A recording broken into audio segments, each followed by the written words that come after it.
Battle Royales, the genre that used to be famous. You all know Fortnite, but let me introduce you to Don't Even Think, a game fought about so little that doesn't even exist anymore. You play as a soldier in training that gets dropped into a barren and samey looking map with a pitifully small amount of players and need to gather weapons and fight other players as a circle slowly closes around you. It's all supposed to be part of a large experiment, but honestly the plot is unimportant to this game. It's a battle royale. You grab guns, shoot, and hope you win. There are minor things I like how you can switch between aiming in third or first person if you want to. Except it also has some really off decisions, like a third weapon slot with a revolver that you need to double tap the weapon switch button to access. Also, when you search boxes and down players for weapons, it brings up a menu, and after you're done gathering what you want, you need to press X to close it, since if you don't, you'll likely switch weapons when walking away when you just want to reload. However, nothing is more distracting than how badly this game runs. I don't think I've ever seen a game stutter or lag or just generally not run correctly as much as this game does.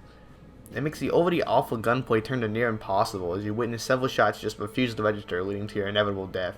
The animations are your usual run-of-the-mill stiff battle royale animations, the vaulting one being particularly great.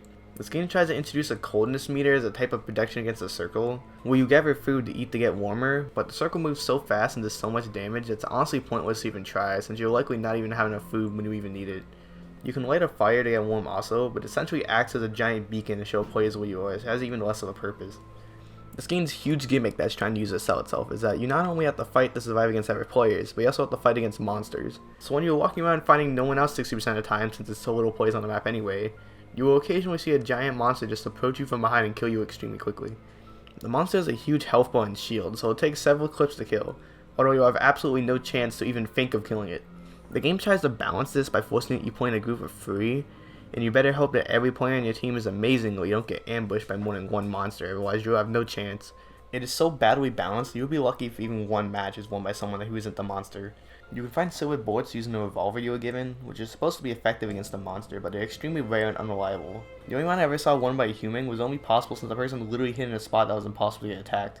Speaking of playing as the monster, have fun waiting in queues for several minutes to get the chance to experience it. You spawn as a zombie-like guy and you have to eat bodies to fill up a bar. You can use an axe also, but I doubt you even see another player.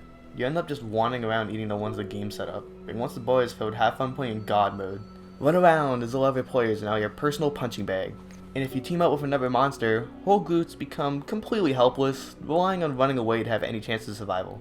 And thanks to the circle, every players are forced into your grasp. And if you feel like you aren't broken enough, you can unlock powers such as a fast run and an ability to locate close by players. I swear the devs didn't even think about bouncing at all while programming this mode. One positive I can say is that if you want to win, this is a pretty easy way to do so. Outside of gameplay, I will say the monetization in this game isn't the worst I've seen. It has your typical battle pass and a store for cosmetics, but you can use coins you get from doing matches to open up a loot box for items. But if you get duplicates, you can trade them in for another currency which you can use on the paid store, so playing for free does have some genuine reward.